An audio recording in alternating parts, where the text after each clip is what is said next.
हनुमान बेनीवाल या फिर रविंद्र सिंह भाटी, कौन है रील वाला नेता और कौन है रियल नेता? भैया आंदोलन भाटी के बस की बात नहीं है, क्योंकि 7 दिन में ही लंबा लेट हो गए हैं रविंद्र सिंह भाटी। ऐसे कटाक्ष बेनीवाल के समर्थक सोशल मीडिया पर दे रहे हैं। चलिए बताते हैं किस तरह से लड़ भिड़ पड़े हैं दोनों के समर्थक और कौन है रियल और कौन है रील नेता। नमस्कार, संवाद पर आपका स्वागत है। मैं हूं चेतना शर्मा आपके साथ। आप देखना शुरू कर चुके हैं संवाद हमारे साथ और हम बातचीत करेंगे इसी मुद्दे पर। बातचीत करने के लिए मेरे साथ मौजूद है हमारे editor in chief Varun Bhansali ji, जो पहले से ही टॉपिक के बारे में सुनकर मुस्कुरा रहे हैं। बड़ा मजेदार टॉपिक आज मिला। आज जब मैं सोशल मीडिया पर गई तो इस फोटो के बारे में बहुत ज्यादा लोग चर्चा कर रहे हैं। बहुत सारी बातें इस फोटो के बारे में है, लेकिन उससे पहले बहुत सारी बातें क्लैरिफाई होनी की जरूरत है। सबसे पहले ये कि रविंद्र सिंह भाटी की सारी राजनीति बाड़मेर जैसलमेर के इलाके में होती है, और बाड़मेर जैसलमेर बालोतरा का जो इलाका है वो केवल राजस्थान में नहीं बल्कि पूरे भारत में सबसे ज्यादा गर्म है इस वक्त। जबकि जिनका कंपैरिजन इनके साथ किया जा रहा है वो बाड़मेर कभी कभी आते हैं। उनका वन ऑफ द लड़ने की प्लेसेस में बाड़मेर एक है, जबकि बाड़मेर के अलावा नागौर के अलावा आजकल जयपुर का दूदू, उसके अलावा बीकानेर, जोधपुर, हनुमानगढ़ और कई सारे और एरियाज हैं जहां पर यहाँ से काफी कम गर्मी है। एक बात तो आप ये समझ लीजिए। दूसरी बात, मैं किसी को भी डिफेंड नहीं कर रहा, लेकिन दूसरी बात, हनुमान बेनीवाल के खुद के भाषण में वो एक बात को बार बार दोहरा चुके हैं कि मैं सुबह उठता ही दोपहर को 1 बजे, क्योंकि मैं रात को 2-3 बजे तक लोगों से बात करता हूँ, सब कुछ करता हूँ।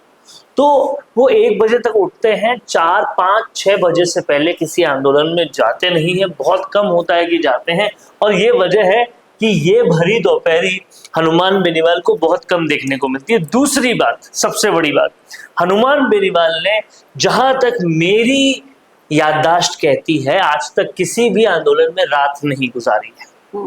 वो किसी भी आंदोलन में पूरे वक्त रह के रात नहीं गुजारी। चाहे एसआई भर्ती जो सबसे लंबा चला, वहां पे भी उन्होंने रात कभी नहीं गुजारी है। वहीं रविंद्र सिंह भाटी वहीं पर रहते हैं, खाट डाल के सो जाते हैं, और इसीलिए ये जो बीमार पड़ने वाली बात है, 48 डिग्री का टेम्परेचर है, धूप में आंदोलन कर रहे हैं, वहीं पर रह रहे हैं, ये सारी बातों को मिलाकर बीमार पड़ने वाली बात देखी जा सकती है। लेकिन इस सोशल मीडिया पोस्ट पर भाटी वर्सेस बेनीवाल हो चुका है। कैसे हो रहा है, समर्थक लड़ चुके। जिस तरह से समर्थक बुरी तरह से लड़ रहे हैं, कुछ लोग कह रहे हैं कि जो धरना समाप्ति के समय ही आता हो उसकी क्या ही तबीयत खराब होगी। दिन दिन ऐश मौज करने में, शाम को धरने में जाकर उल्टे सीधे बयान देने में, बयान देते देते अपने ही समर्थकों की मदद भी कर देते हैं कभी कभार, और फिर रवाना हो जाते हैं। और ऐसे करने से कैसे तबीयत खराब होगी अगर भाटी साहब की तरह 2 दिन नहीं बल्कि 8 दिन ऐसे बैठ जाए 50 डिग्री पारे में, तो फिर बताइएगा कौन रियल है कौन रील। यहाँ पर बात हनुमान बेनीवाल की हो रही है, और इस बात पर एक सच्चाई ये भी है जो भी हम बताना चाहते हैं कि ये जो 48 डिग्री टेम्परेचर होता है ना, ये सिर्फ बोलने के लिए होता है, क्योंकि 50 डिग्री से ऊपर सरकार घोषित नहीं कर सकती, नहीं तो उन्हें इमरजेंसी घोषित करनी पड़ जाती है। नहीं तो अगर असल और रियल टेम्परेचर बाड़मेर की धरती पे जाके देखो तो वो 50 से कहीं ज्यादा होगा। अगर आप अपने डिवाइसेस से उन को देखेंगे तो वो कई ज्यादा होगा। तो बाड़मेर जैसलमेर बालोतरा की राजनीति करना, वो भी भरी दोपहरी में, आसान नहीं है। वहीं पे सोना, वहीं पे रात गुजारना, वहीं पे लोगों के साथ रहना बिल्कुल आसान नहीं है। सोचिए उनके बारे में जो 42 दिन से आंदोलन कर रहे हैं। अगर कोई नेता ऐसा दमखम रखता है कि उनके साथ जाके टोटल टाइम बैठा है तो उसकी तारीफ करनी चाहिए जी। और यहाँ पर लेकिन तारीफ क्यों, यहाँ पर कटाक्ष मारे जा रहे हैं। आप देखिए, कुछ लोग कह रहे हैं कि बेनीवाल की तुलना तो विजय थलापति से भी कर रहे हैं लोग बाग। कई लोग कह रहे हैं 3 बजे बाद ही धरने पर आते हैं। देखिए, विजय थलापति से करने वाली बात जो है उस पर मैं एक चीज कहना चाहता हूँ, और ये काफी गलत कॉमेंट है, क्योंकि विजय थलापति से अगर बेनीवाल की तुलना कर रहे हैं तो उसकी वजह है। उसकी वजह यह है कि बेनीवाल ने आज तक जितने भी आंदोलन किए, चाहे उन्होंने या उनकी टीम ने, सब पर अंजाम लेकर आए हैं। दूसरी बात, हर पीड़ित की सुनी है, पूरे राजस्थान में अलग अलग समस्याओं की बात की है, उन समस्याओं पर अंजाम लेकर आए हैं, अक्रॉस जातियां काम किया है। तो इन सब का श्रेय कहीं ना कहीं हनुमान बेनीवाल को मिलना चाहिए। और आज इसीलिए बेनीवाल के लिए विजय थलीपति की बात होती है, क्योंकि राजस्थान में कोई सबसे ज्यादा अगर पीड़ितों का काम कर रहा है तो वो हनुमान बेनीवाल, उसमें कोई दो राय नहीं है। हाँ, वो दोपहर को नहीं आते, हाँ वो रात नहीं गुजारते आंदोलनकारियों के साथ, ये सारी बातें हैं।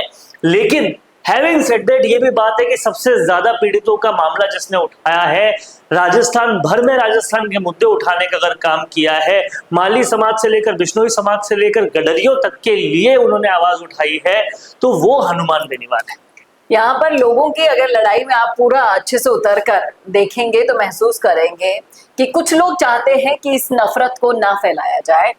चाहे से नेता हो हनुमान बेनीवाल, वो भी अपना काम कर रहा है, और चाहे से नेता हो रविंद्र सिंह भाटी, और ये बिल्कुल ठीक भी है। आप ये देखिए, भाटी और बेनीवाल में दोनों में इतनी अच्छाइयां हैं कि उनकी बुराइयों तक तो जाना ही नहीं चाहिए। दोनों खिचड़ी के लिए साथ आए थे। सबसे बड़ी बात, जहां रविंद्र सिंह भाटी को नहीं चाहिए कि मेरे आंदोलन में हद से ज्यादा भीड़ हो तभी मैं जाऊंगा, मुझे तो जो लोग बैठे हैं उनका साथ निभाना है, चाहे रात वहां गुजारनी पड़े, वो उस मेंटालिटी से आते हैं और छोटे से छोटे आंदोलन में भी चले जाते हैं। जबकि बेनीवाल को बड़ा आंदोलन चाहिए, बड़ी भीड़ चाहिए, उसका असर भी बड़ा होता है। अधिकारी मंच पर आकर कहीं ना कहीं आश्वासन देके जाते हैं। तो दोनों का काम करने का अलग अलग तरीका है, लेकिन दोनों के काम में सक्सेसफुल होते हैं वो, ये सबसे बड़ी बात है। लोग यही कह रहे हैं, देखिए ना इलेक्शन एंड क्या कह रहा है कि कंपैरिजन करना ही क्यों है, दोनों अपना काम सही तरीके से कर रहे हैं। दोनों सही तरीके से कर रहे हैं, और जो काम कांग्रेस बीजेपी को करना चाहिए था आज की डेट में, वो काम बेनीवाल, भाटी, रोत और नरेश मीणा जैसे लोग कर रहे हैं। तो इस बात के लिए इनके बीच में कंपैरिजन, इनके बीच में फूट, इनके बीच में प्रतियोगिता होना एकदम बेमाना है। और लोग यहाँ पर बेइज्जती पर इस तरह से उतर आए हैं कि कई लोग बोल रहे हैं कि इतना संघर्ष करने के बाद भी बेनीवाल के लिए बोला जा रहा है कि तुम्हारे नेता जीत क्यों नहीं पाते, और आरएलपी का सफाया क्यों हो गया राजस्थान से। ऐसे लोगों को मैं एक चीज कहना चाहता हूँ कि जो लोग ये कहते हैं, मैं कहता हूँ हनुमान बेनीवाल हारा ही नहीं। इलेक्शन हारने को ही सिर्फ हारना बोलते हैं अगर, तो ठीक है, शायद वो हारे होंगे।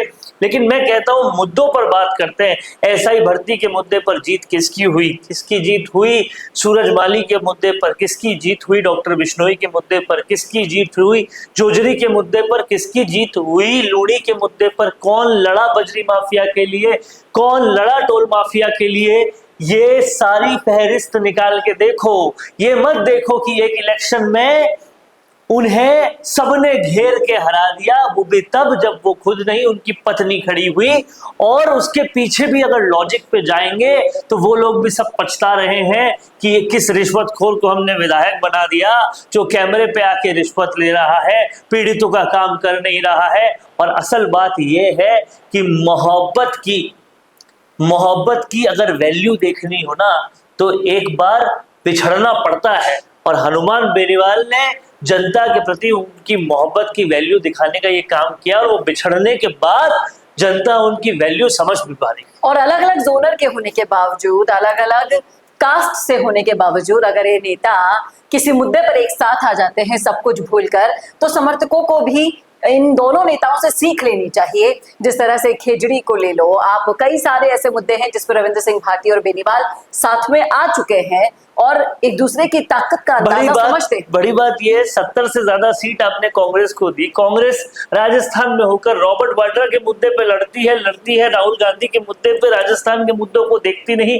राजस्थान के मुद्दे अगर कोई उठा रहे हैं तो ये दो शख्स हैं, पर्यावरण के जो मुद्दे उठा रहे हैं ये दो शख्स हैं, गरीबों के जो मुद्दे उठा रहे हैं, गांव वालों के जो मुद्दे उठा रहे हैं, रोजगार के जो मुद्दे उठा रहे हैं, वो ये सारे लोग हैं जिन मुद्दों को सत्ताधारियों को, मुख्य अपोजिशन को उठाना चाहिए था, को ये उठा रहे हैं, बाकी मलाई माल खा रहे हैं। कम से कम ऐसे लोगों के बीच में कंपैरिजन, प्रतियोगिता ना करें तो ज्यादा अच्छा है। उनका साथ दे, उनकी ताकत बने, तो शायद फिर से जिसे कहते हैं जनतंत्र वो स्टैब्लिश हो पाएगा। नाम तो बहुत लोग लेते हैं जनतंत्र का, लेकिन वो जनतंत्र सच में आ भी पाएगा। और असल में रील वाले नेता, एसी वाले नेता कौन है आप बखूबी जानते हैं।